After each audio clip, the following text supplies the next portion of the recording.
powerful being, then why is there suffering in the world? This question is more personal, okay? Asking this question is more personal to suffering. You are in fear of the cross. God came as Jesus Christ. He was betrayed by his own disciple. And when handed over to his enemies, see how he was treated. He walked to everybody's door and introduced himself to us to be God. What do you think will happen? Man will still doubt. In fact, I want to remind you that over 2,000 years ago, Jesus... Hi and welcome back to the channel.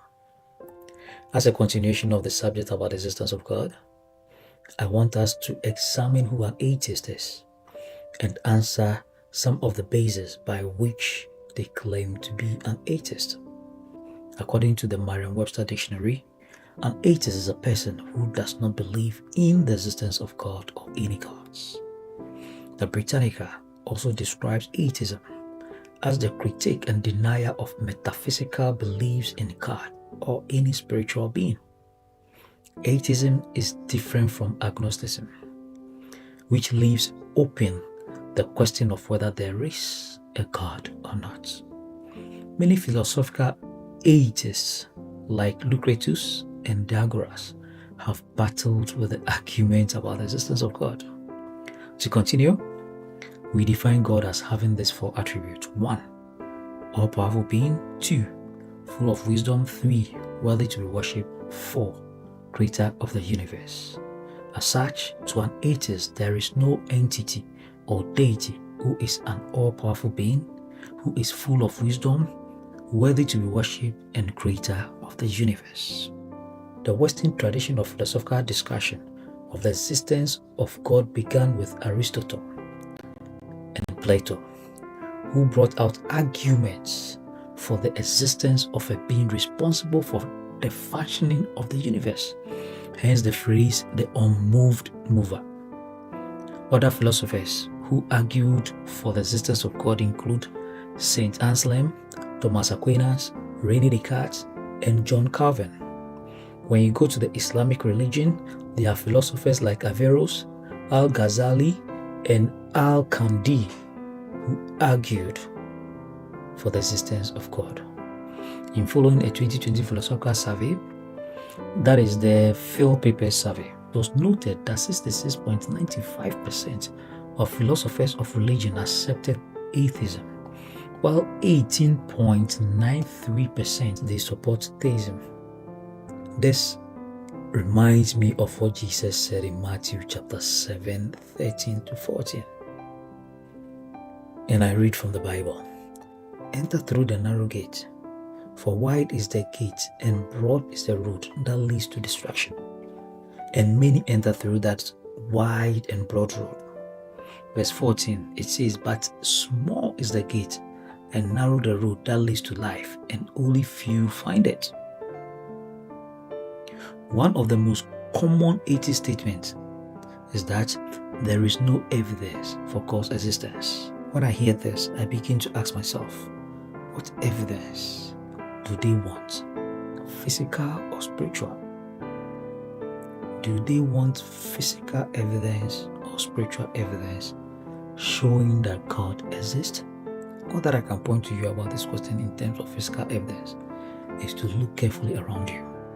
The universe has a beginning and it follows laws. The universe is out there and fine-tuned by a mysterious force, and that force is known as God. It takes careful reasoning and faith to believe this truth. As Paul puts it in Hebrews 11 verse 12. And I read, faith is substance of things hoped for, the evidence of things not seen. Faith is not believing without evidence. If we talk about faith, many of them argue that because Christianity has made people not to think. And I state emphatically that it is not true. When we talk about faith, okay, as per what Paul is saying, faith is not believing without evidence. Faith is trusting where the evidence points to, even when it goes beyond what we can measure. Okay? So if you say you are a man of faith, that doesn't mean you shouldn't look for evidence, but rather you should trust where the evidence points to and take your reasoning from there. From the Big Bang Theory, the evidence of the process of the formation of the universe points to a mysterious force behind that process. And it takes faith for someone to believe and accept that the mysterious force, which science cannot explain, is God. Another question atheists normally battle with, especially when their loved ones are sick or dead, is that they doubt and claim that if God is a good and powerful being, then why is there suffering in the world? This question is more personal, okay? Asking this question is more personal. You are inferring from your personal suffering to question the existence of God. In Christianity, where God is believed to exist, pain and suffering is not denied. In the beginning of the world and by the nature of creation, God crafted a perfect world but gave humanity free will. And this entails the ability to choose wrongly, that is, making wrong choices. The world is broken because humanity chose rebellion, that is, behaviors which are contrary to the order of nature. These are some of the things that bring suffering. We want life without God, and this makes man to take actions which ends up in suffering. You know, when we talk about war, abuse in any form like rape, greed, oppression, and neglect are not facts or acts of God, but they are all acts of humans. They are our human action. If God should stop every evil action, then free will not exist. God gives us free will, but does not approve of evil. You cannot engage in chain smoking and blame God for not curing you of cancer. You cannot engage in chain smoking. Then at the end of the day, when detected with lung cancer, you go and blame God for not curing you of cancer. We cannot blame God for cancer while our food are full of chemicals. Rather than being organic, we put it on the shelves that these foods are organic, but behind the scene, full of chemicals which harm human. Look at the pollution that are going on around the world. Let me read this article I took from the World Health Organization website about air pollution. This is just air pollution. And from that, let me read it to you.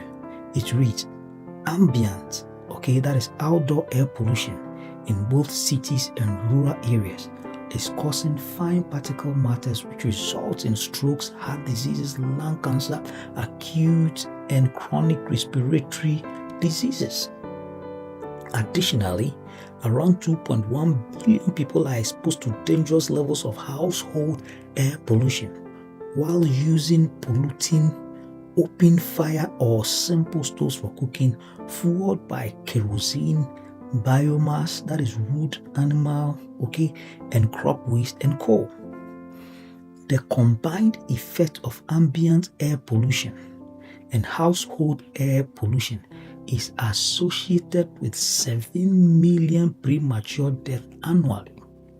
Sources of air pollution are multiple and context specific. The major outdoor pollution sources include, it includes residential energy for cooking and heating, vehicles, power generation, agriculture or waste incineration, and industry. Policies and investment that support sustainable land use, cleaner household energy and transport, energy efficient house and power generation industry, and better municipal waste management can effectively reduce key sources of ambient air pollution. This is just air pollution that I read to you, causing stroke, cancer, and all forms of diseases because we continue to pollute the air. If we should explore further into water pollution, land pollution, thermal pollution, among others, you will realize that we are abusing our free will by destroying nature. When we distort the order of nature as designed by the Creator, it bounces back at us in a negative way. If you should go to Ghana, which is in West Africa, due to man's selfish nature for wealth, the water bodies along mining towns in the space within the space of some few years have been destroyed. And this has led to the shortage of water, emergence of diseases due to unhygienic water, and bringing about countless sickness. Because we have destroyed the water bodies.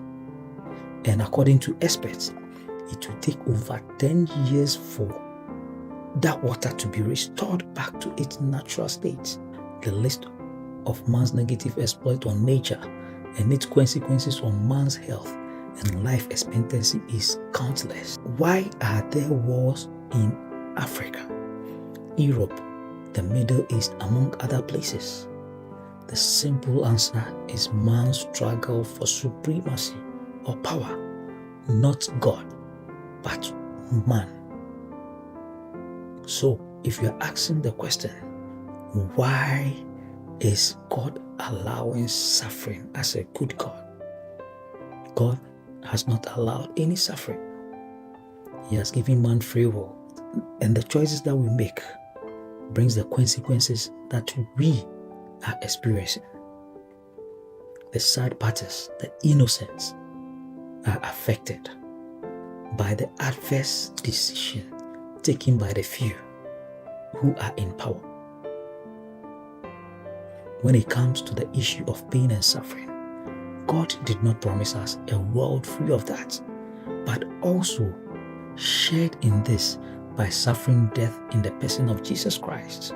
When he came into the world, look at what humans did to him. It is us that did that to him. Though he came for a purpose, he made an example that he is not promising us a world free of suffering. Through suffering, God assures us of comfort, and he has made that example for us. So if you stand as an atheist and you question God based on your personal feeling, based on what is going around the world in terms of war, famine, without pointing to those struggling for power and creating all those annoyance, then you'll be making a big mistake and turning people away from the truth. Let me give you this example. Fanny Crosby, she wrote numerous hymns. Like Blessed Assurance, To God Be the Glory, among other hymns. She was blind from infancy and lived with ongoing illness and weariness.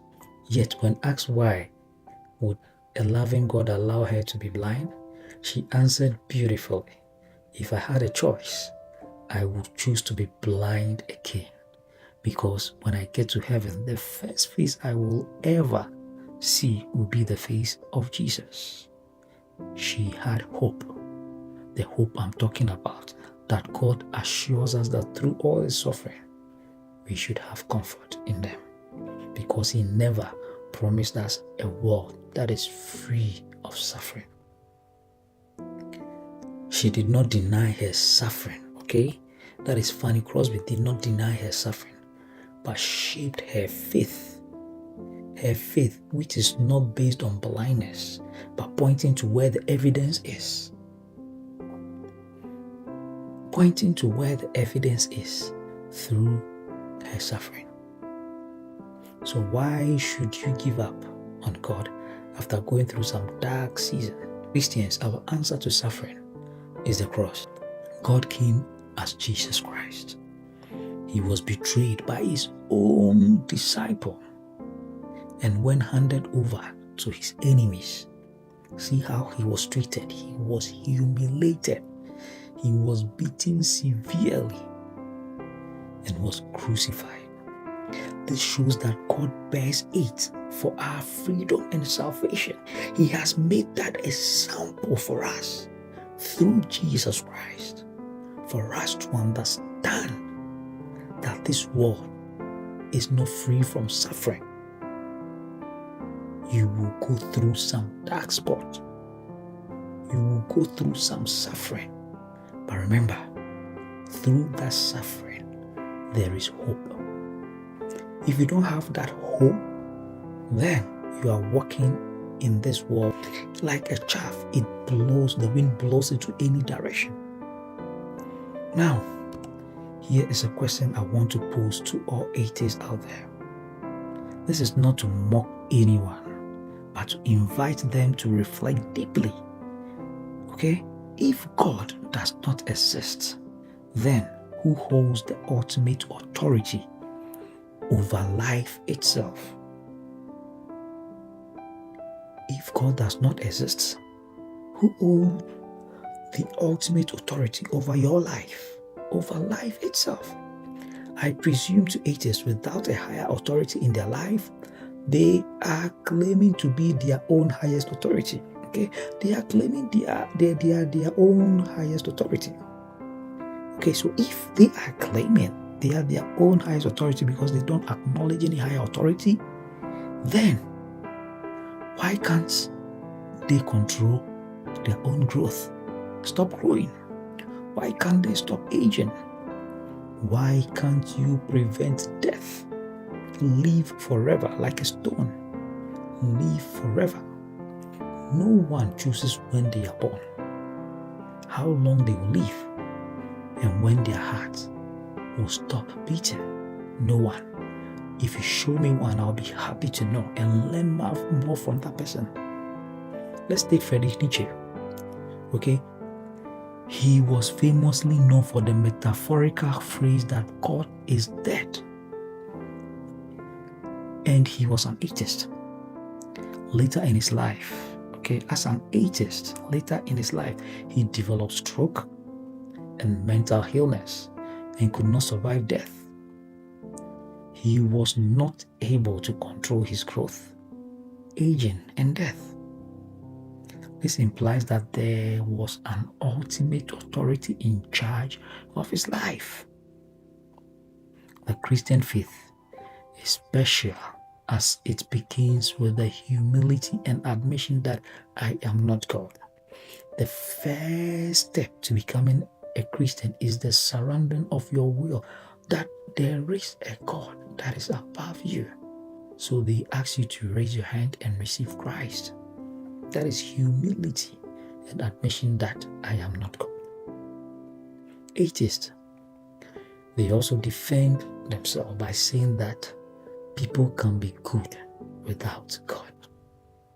When I hear this statement, it baffles me because we are trying to claim that we are our own lawgivers. This is a very dangerous statement. Tell me what happened to people like the Mendez brothers who murdered their parents. Is that good? They murdered their parents. Is that good? Imagine a world without laws and authorities. How will humans behave? Though it is true that people can be good, the idea of good points to a moral lawgiver. Why do people believe that murder is wrong, love is better, hate is wrong, justice matters, and robbery is wrong? Why do people bother about that?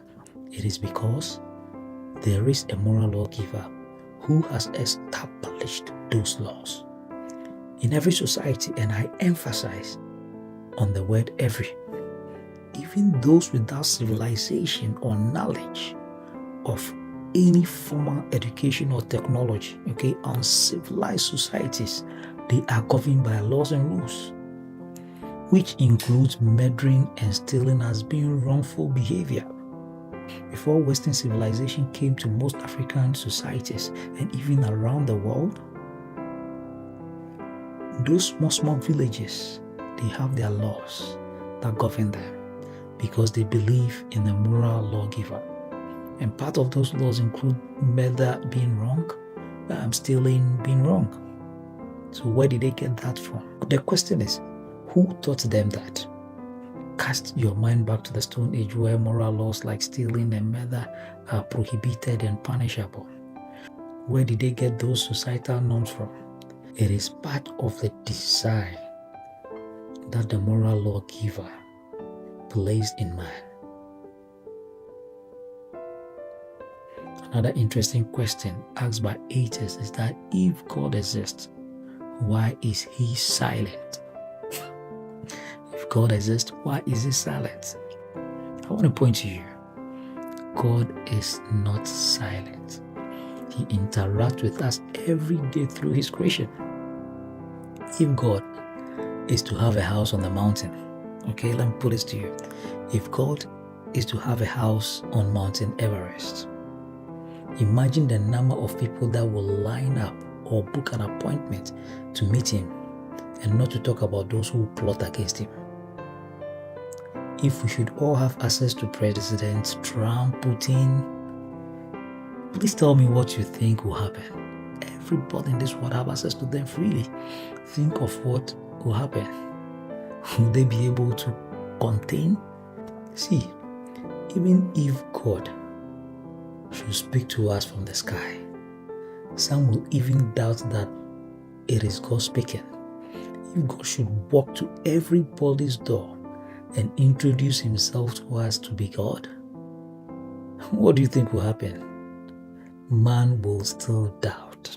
In fact, I want to remind you that over 2,000 years ago, Jesus, that is God in flesh, walked on the surface of the earth. But some did not believe him, just like this modern age. Some are doubting him. Being an atheist is a delusion which runs in circles without a firm ground. It runs in circles without a firm ground because the God vacuum or trademark that is in you has not been filled. Until that vacuum is filled, there is no calmness or hope in this life or the next. So they walk without having hope about life. They have no hope about their next level, in terms of on this earth and beyond. Ask them these questions, whether they have hope in this life and the next. I know most of them are listening and they will watch this. I'm asking you, do you have any hope in this life and the next? Then name it and let's see. Until that vacuum is filled, there is no calmness or hope in this life and the next. After the noise, in your quiet bedroom or study room, I want you to reflect on your life, drawing energy from your innermost being and weighing your faith to validate your chosen path. Instead of asking, does God exist? This time around, I want you to ask and reflect on, does life make sense without God? Does your life make sense without God? If you are wrestling with faith or doubt, kindly comment below respectfully and let's learn from each other. I want to close this time around with a prayer. Lord Jesus, for those who doubt, I pray that you give them light. For those who are suffering, please give them comfort and healing. And for those who are still seeking, please give them faith and help them to find the truth. I pray in Jesus' name. Amen. Thank you for listening and having time to watch this video. I'd like you to share the video so that others can see it, as well as like it. And if you've not subscribed, try your best to subscribe so that new videos that are coming, you'll be privileged to be notified and engage with it. God richly bless you.